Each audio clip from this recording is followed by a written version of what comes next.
Amigas, amigos, qué gusto saludarlos. Es viernes, se acerca el fin de semana y hablemos nuevamente de franquicias.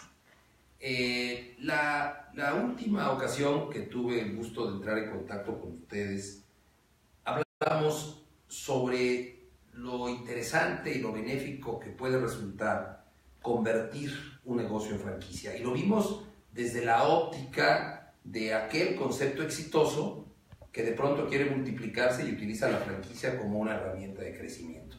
Pero también vimos qué ventajas ofrecía para el inversionista que busca un negocio consolidado y recurre entonces a, y lo pongo entre comillas, a adquirir una franquicia. Hoy quiero hablarles sobre diría yo, los riesgos que implica el convertir un negocio en franquicia, es decir, los riesgos que implica tener una franquicia, pero también los riesgos que implica el adquirir una franquicia. Para utilizar los términos a los que ya nos referimos hace unos días, hablaremos de los riesgos del franquiciante y del franquiciatario. ¿Qué pasa con los riesgos del franquiciante? El primer riesgo es que aquel a quien le otorga una franquicia use indebidamente su marca, es decir, el mal uso de la marca. Una marca que le ha costado mucho trabajo posicionar, desarrollar, prestigiar, y que de pronto puede venir un franquiciatario y hace mal uso de ella. ¿Cómo evitamos este riesgo? Seleccionando quirúrgicamente al franquiciatario. Es decir, la buena selección del franquiciatario resulta fundamental en una franquicia exitosa. Eso nos va a evitar este primer riesgo relativo al mal uso de la marca. Otra desventaja, más que riesgo, pero que debe considerarse, es que el convertir un negocio en franquicia implica una inversión a veces considerable. Y no nada más una inversión en lo que al consultor especializado se refiere, sino una inversión en recursos humanos, una inversión en marketing. ¿Y cómo solucionamos este problema? No es que lo solucionemos, sino esta desventaja o este riesgo va a tener como consecuencia en que en el momento en que yo empiece a vender franquicias, voy a recuperar la inversión.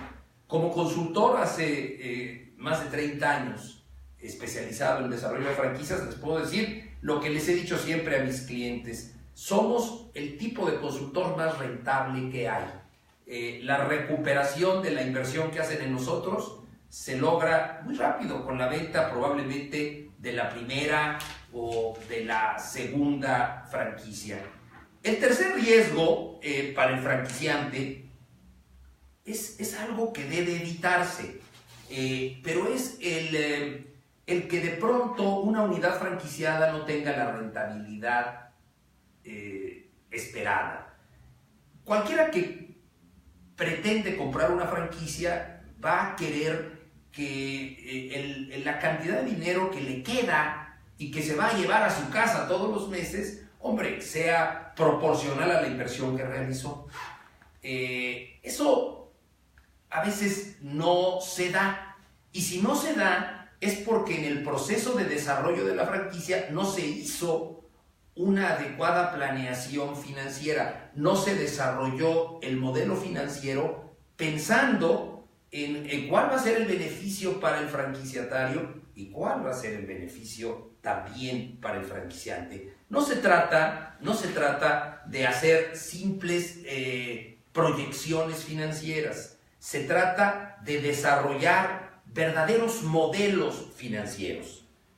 Y luego vienen una serie de riesgos que en alguna ocasión le llamé yo los síndromes de la franquicia. El primero de ellos es el síndrome del cheque número 13. ¿Cómo que el cheque número 13? Bueno, pues pudiera ser el cheque número 7 o el 6.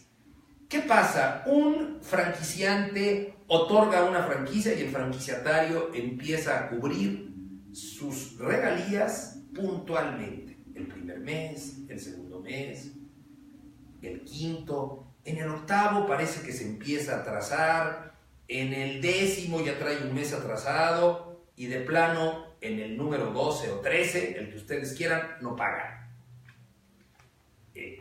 Con sabido consecuencias negativas para el franquiciante. ¿Por qué se da eso? Se da la mayoría de las veces porque el franquiciante deja de prestarle al franquiciatario la asistencia técnica adecuada, deja de tener el contacto permanente que debe tener con él.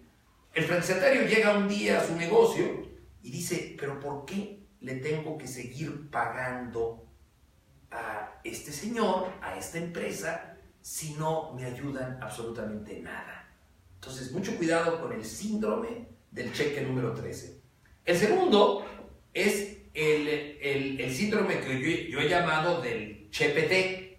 No voy a poder decir en Facebook Live el por qué es el ChatGPT, pero yo diría que es el que se la sabe de todas. El S para todo, el Che para todo. Ese es muy peligroso y es el franquiciatario que no obstante que recibe asistencia técnica del franquiciante, no obstante que el franquiciante permanentemente se comunica con él, lo cuida, el franquiciatario de pronto cree que es el que sabe hacer las cosas de la mejor manera y modifica el sistema. Ustedes seguramente tienen algún amigo o un conocido que es el que más sabe de fútbol, el que mejor el que más sabe de cine, el que conoce cuáles son las mejores series que se están proyectando en las distintas plataformas. Bueno, pues imaginen tener a un franquiciatario que cree que es el mejor cocinero, el que sabe cómo se debe lavar la ropa, él sabe mejor de gimnasios que nadie, en fin, dependiendo de lo que sea la franquicia. Cuidado con este sabelotodo porque puede generar un problema permanente. ¿Cómo lo evitamos? Nuevamente, fijémonos muy bien a quién se le otorga una franquicia. Insisto, la selección del franquiciatario es fundamental en el éxito de la franquicia. Después viene otro síndrome que es muy mexicano y es el síndrome de la grilla.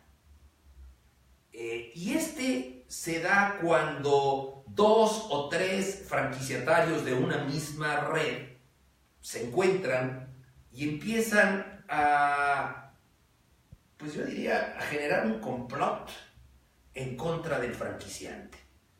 Y al poco tiempo logran subir a otro más y a otro más, y a lo mejor con el tiempo generan un verdadero conflicto hacia el franquiciante. Pero ¿saben por qué se da esto?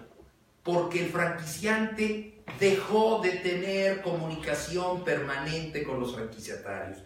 Porque el franquiciante tuvo miedo, como hay muchos que lo tienen, de organizar una junta, una convención, una reunión con sus franquiciatarios y tratar con ellos los problemas que surgen normales en el desarrollo de un negocio, pero tratarlos de frente.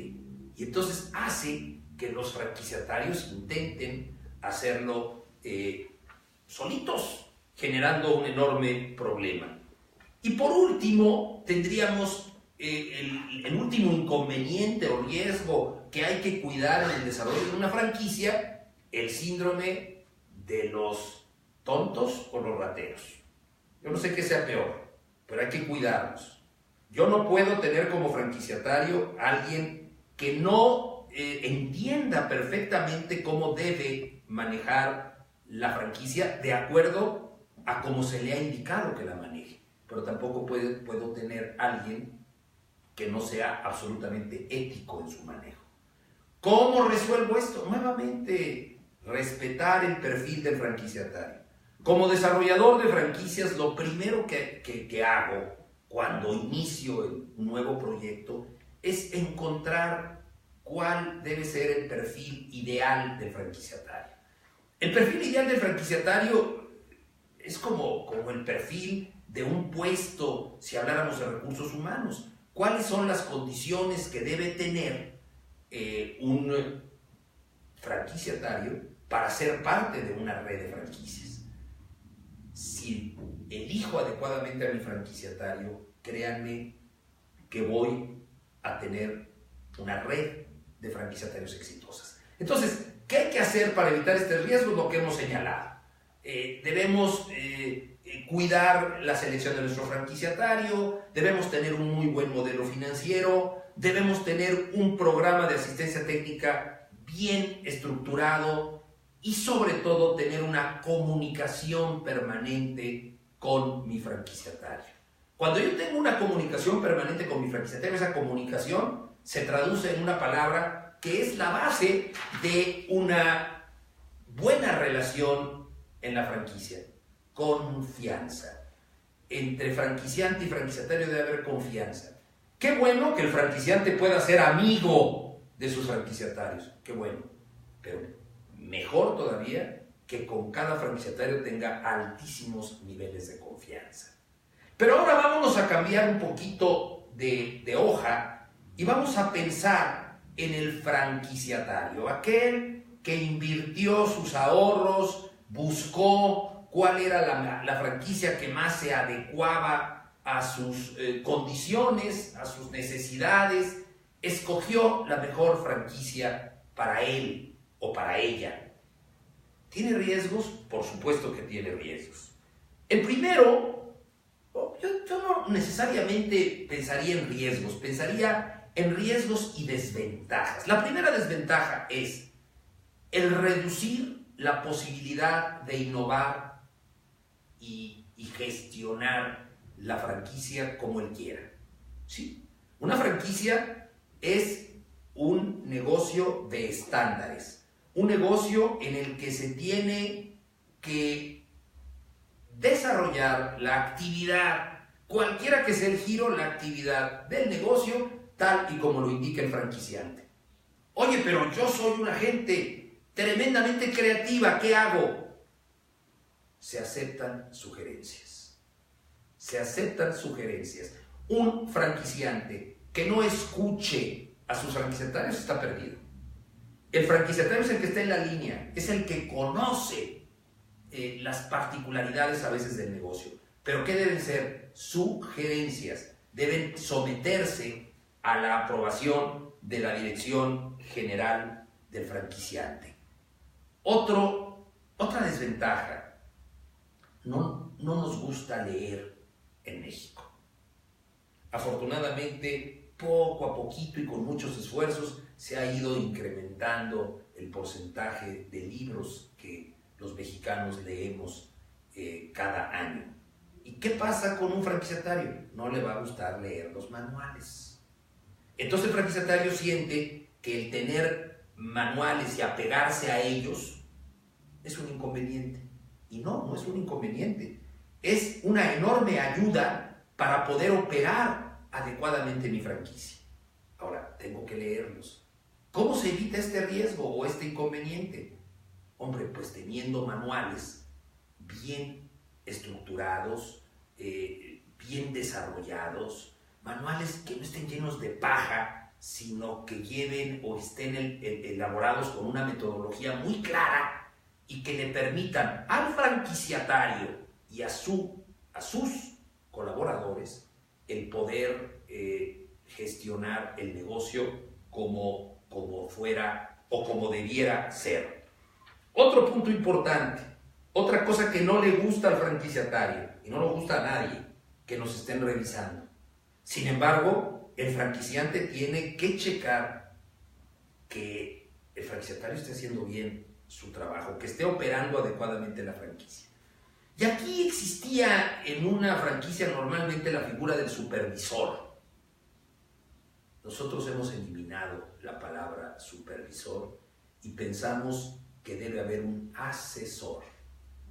Y la diferencia no es semántica, es una diferencia enorme, brutal, en lo que al desarrollo de la asesoría se refiere. Si yo pienso en supervisión, pienso en una persona que va a revisar si estoy haciendo bien o mal las cosas. Está bien, pero ¿qué hace el asesor? El asesor va a ayudarme a que las cosas siempre se hagan bien. Las empresas franquiciantes que han cambiado su estrategia de supervisión por asesorías de campo han mejorado su relación con sus franquiciatarios, han logrado evitar muchos cierres de unidades franquiciadas y en suma han mejorado los rendimientos de la franquicia. Dos riesgos más que hay que cuidar como franquiciatario, o hay que ver, o dos desventajas que hay que tener en cuenta. Una que es muy importante, no haber seleccionado el concepto de negocio afín a mis pretensiones personales. En la entrega pasada hablábamos de que no existe la mejor franquicia, que existe la mejor franquicia para mí. Y mencionábamos que hay una serie de elementos que hay que tomar en cuenta. Cuánto dinero tengo, dónde quiero operar, con quién voy a operarla y sobre todo, qué me gusta hacer. Bueno, pues si yo me equivoco y a lo mejor pensé que era muy fancy tener un bar y de repente me encuentro con que tengo que cerrarlo todos los días a las 3 de la mañana y sacar a un par de borrachos, pues esto va a ser complicado. Y a lo mejor no era lo que yo estaba buscando. O si al contrario me voy por la idea de un gimnasio y a mí no me gusta hacer ejercicio. O un negocio que tenga que ver con niños y no me gustan los niños. Mucho cuidado en, como franquiciatario, como inversionista, seleccionar el negocio, o más bien seleccionar la franquicia que se adecúa a mis gustos personales. Y una última recomendación o una última recomendación para evitar un riesgo. También investiguemos al franquiciante. El franquiciatario también quiere un franquiciante ético, inteligente, capaz de desarrollar un buen modelo de negocio. Investiguémoslo utilizando las fuentes que están a nuestro alcance. Consultores certificados en el desarrollo de franquicias, la Asociación Mexicana de Franquicias. Vayamos con con los otros franquiciatarios y preguntemos. Estas son algunas ideas sobre los riesgos o las desventajas que puede ofrecer el sistema de franquicias, porque de pronto se puede pensar que la franquicia es un negocio maravilloso, y lo es, pero hay que tomar en cuenta que puede, como cualquier negocio, tener riesgos, tener desventajas. Me dio muchísimo gusto poder entrar en contacto a través de esta maravilla que son las redes sociales con ustedes, y estaremos muy pronto hablando sobre otro aspecto importante, aspectos jurídicos. ¿Qué pasa cuando yo tengo que firmar un contrato de franquicia?